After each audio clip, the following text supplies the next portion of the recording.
Welcome to the Sports Medicine Concepts Simulation Center. I wanted to talk today a little bit about basic life support because it is a critical element to sports emergency care preparedness. In fact, without high quality BLS care, advanced life support is kind of really caught behind the eight ball.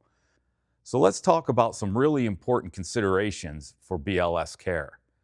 And let's start by how we prepare to be able to provide high quality BLS care while we're waiting for advanced life support to show up.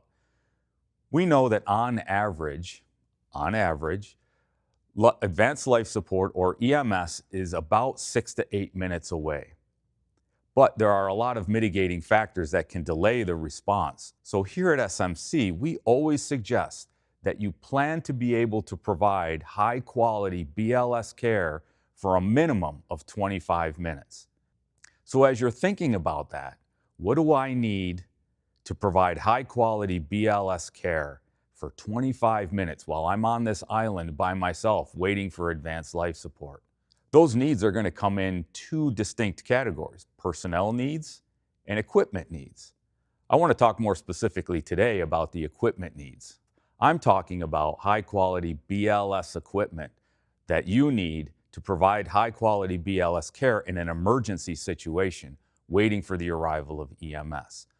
So that means having your own dedicated BLS emergency kit. Here at SMC, we call that our red kit. Okay, so what should be inside of your red kit? I think we have a really good plan for you to help get started laying out your red kit, because we've been training medical teams for over 30 years using mastery level simulation. So we have a really good idea of all those supplies that would make up a really good red kit. Let's just unbox this thing and see what's inside.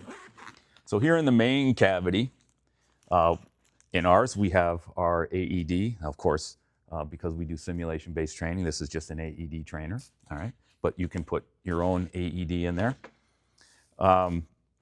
Here on the flap, we have Magill Forceps.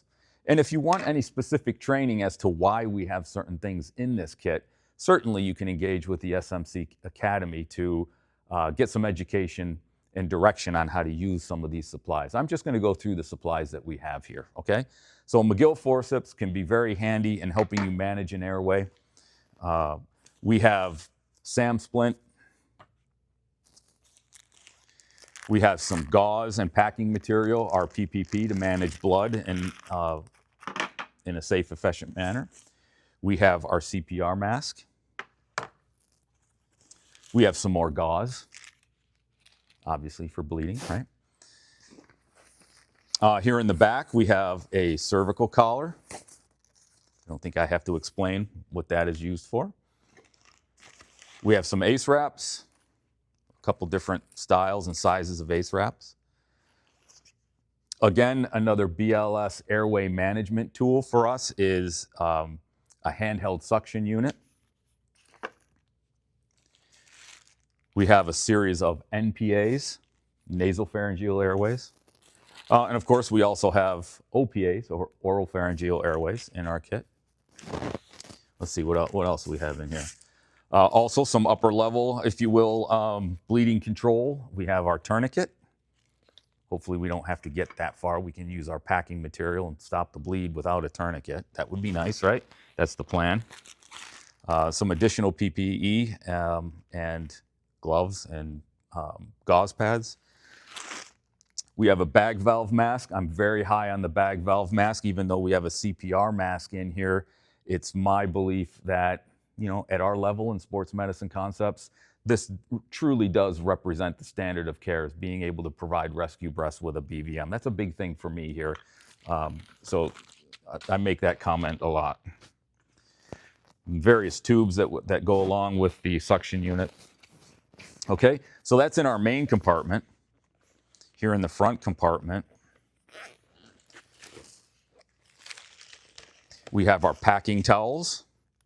And those of you that have been through our program know I'm very high on having towels to help us maintain cervical neutral position when we log roll a critically injured athlete. Make sure we're able to protect the neurological status by maintaining C neutral. I'm big on that. And these towels help me accomplish that. Over here on this side, We have various tools that we use, some to access airway or face mask removal, the traditional power screwdriver. We have our trauma shears over here in this side pocket. A number of different tools used for quick release on various helmets, different ones based on the manufacturer. In this kit, we have the FM extractor, also a device used to remove the face mask from a helmet in an emergency situation.